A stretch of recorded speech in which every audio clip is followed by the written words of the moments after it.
Crispy lang, walang sobrang taba, walang sobrang mantika sa loob.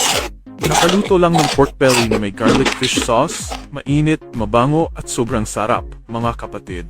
Ito ang produktong laging naubos sa bahay namin nitong nakaraang mga araw. Kaya kailangan kong magdagdag ng produksyon para matugunan ang pangangailangan ng lahat. Para sa linya ng pork belly na may garlic fish sauce na ito, pwede natin itong gawin sa bahay.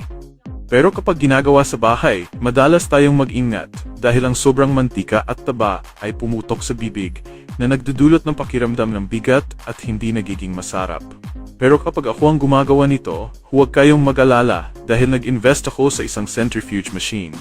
Napakabilis nitong umiikot at tinatanggal ang lahat ng sobrang mantika at taba. Kapag kinain natin ito, mararamdaman lang natin ang lutong, taba at mabangong lasa ng garlic fish sauce sa ating bibig.